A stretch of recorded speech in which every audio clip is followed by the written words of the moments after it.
best psychological mind tricks you know. 1. Asking for a favor while someone is eating or just finished eating. Their ape brain is happy that food is in belly and they are more agreeable. Works better if you are the one who provided the food. It has a 100% success rate so far for me. Don't do it often. They will catch on. 2. When you want to get to the bottom of something, say nothing. Ask an initial question. Let them talk. Say nothing in reply or something small that they can't change the tangent of the conversation. Most people become uncomfortable and will fill the silence by talking more. You gain a lot more from this that you would in some instances than by asking probing questions. Doesn't work on extreme introverts though. They don't mind the silence. 3. Get someone to say yes to something small and it significantly increases the odds they'll say yes to something bigger. Get someone to fulfill small favors for you and you'll increase chances significantly that they'll think favorably about you. 4. When someone shoots an insult or wise-ass comment, play dumb and pretend you don't understand or didn't hear them. It removes their power if they have to repeat it. 5. If you give something to someone while talking to them, they will grab it automatically. 6. Telling myself, I'll just do something light when I don't feel like exercising. It gets me started, and then I usually do a pretty good workout anyway. 7. If you're stuck talking to someone on the phone, walk to your own front door and ring the doorbell or knock on it. Then you just say, hey, someone's at the door, I've got to go, and say bye and hang up. Works every time. 8. My boss at a retail store taught me this one on how to deal with customers when they won't stop talking to you because they have nothing else to do with their day. While they are talking with you, start walking towards the door while responding to them. They will naturally follow. You open the door for them while still talking to them, and they will follow. Now you are both outside the store and you say, okay, well, have a great day, and walk back inside. 9. When dealing with irrational people, customers who are dead set on creating a scene but not physically threatening, treat them as if they are a mentally challenged person who is spiraling. Meaning, don't take it personally because it's not about you. Even if they try to personalize it, try to figure out their actual issue and try to help solve it within reason. Don't return fire by matching their tone and aggression. Keep calm and focused on the actual issues, not any outlandish behaviors. Above all else, remain friendly and as helpful as possible in relation to any legitimate issues. In my long customer service experience, this will work about 95% of the time. Your calm equanimity and helpfulness in the face of their tirade will remove the feedback loop they want to create to stoke the confrontation. Pop their temporary insanity bubble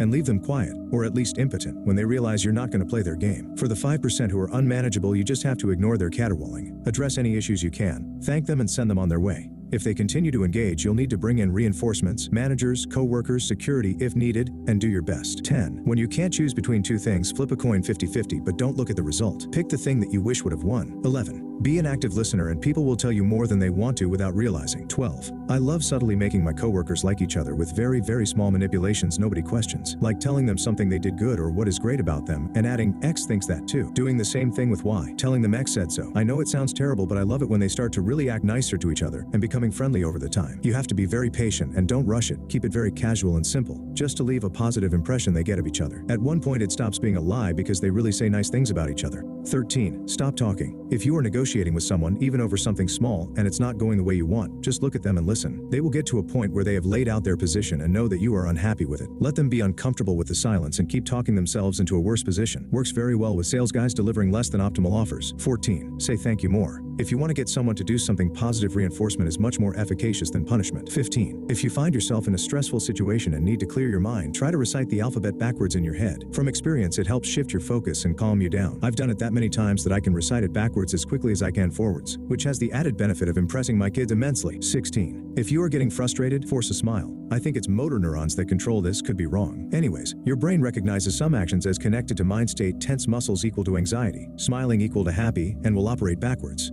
You can relax your muscles to gain calm and you can smile your way to relief from the anger response. 17. If you need kids to do something or agree to something, tell them you'll race them. 18. Trousers down to ankles at the urinal. 19. I once read a suggestion about customer kung fu that I love. Basically, if someone calls you upset about something, if you downplay it, they aren't going to feel heard and will escalate their upset. But if you overplay it, oh no, your cable was out for 2 hours? How frustrating. I'm so sorry you went through that.